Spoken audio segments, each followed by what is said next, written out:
5 cœurs sur une étagère. Des cœurs battent dans la chambre de Lola Cam. Des cœurs de femmes mortes. Le premier est de satin bleu, c'est celui de sa mère, le plus douloureux. Elle n'y touche jamais. 5 cœurs palpitent sur une étagère. Le deuxième, celui de sa grand-mère Rosa, est un pré de velours traversé par un bourrelet de fil rose, doux comme une cicatrice. Lola le sort parfois pour le caresser, lui répéter la même phrase. Como el camino, así de grande te quiero, Yaya Rosa. Des cœurs de tissu, gros des secrets des mers, hantent les nuits de Lola Cam.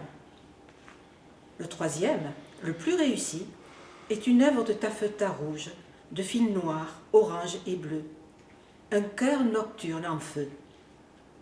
Entre deux chansons en espagnol, sa grand-mère, Yaya Rosa, lui a parfois parlé de la folle beauté de son pays perdu, des nuits embrasées de la San Juan et de sa longue marche sous le soleil vers le nord. Mais l'histoire tournait court. Son français était maladroit, les mots lui manquaient, et elle était si mauvaise conteuse que sa petite fille ne l'écoutait qu'à peine. Les cœurs sont rangés les uns contre les autres, enfermés dans l'armoire à 3 battants de Lola.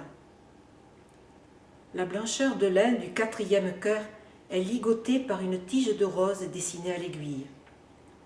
Lola ne sait rien de la femme qui l'a brodé, et c'est celui qu'elle préfère. Petite, elle le volait pour le renifler.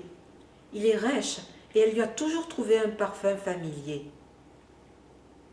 Des cœurs interdits reposent derrière la porte miroir. Des coussins en forme de cœur, dans lesquels les aïeuls, sentant leur fin venir, ont glissé des dizaines de bouts de papier pliés où sont écrits leurs inavouables secrets. Chacune a bourré son petit ballot personnel de mots avant de le refermer à l'aiguille et de mourir légère. Le plus ancien des cœurs est taillé dans une robe noire à paillettes. Mais ça, Lola l'ignore.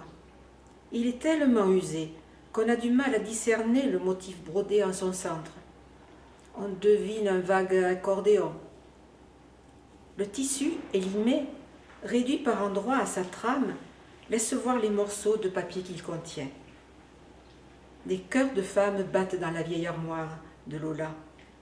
Ils racontent une histoire qui a commencé il y a plus d'un siècle en Espagne, du côté de Malaga, là où la coutume voulait que les filles aînées héritent du cœur cousu de leur mère morte. Les femmes de cette famille n'avaient pas grand-chose à s'offrir.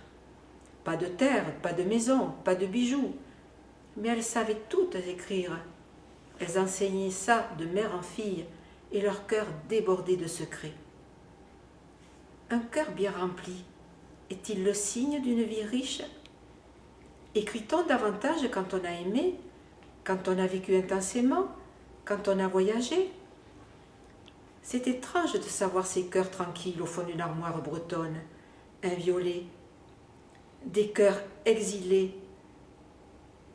défendus par un dérisoire verrou de fil, des cœurs où nul n'est allé fourrer son nez, car on dit que le cœur d'une mère ne doit pas être ouvert, sinon malédiction.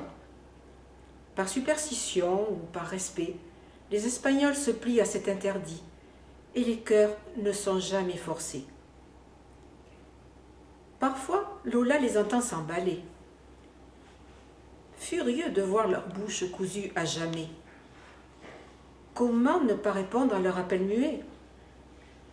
Lola se demande si elle est faite de cette histoire familiale qu'ils contiennent et qu'elle ignore, si le sang des fables coule de génération en génération, si nous irrigue de terreurs fauves et de peines qui ne nous appartiennent pas, mais agitent nos profondeurs.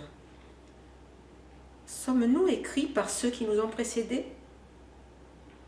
Il faudrait ouvrir ses cœurs pour le savoir.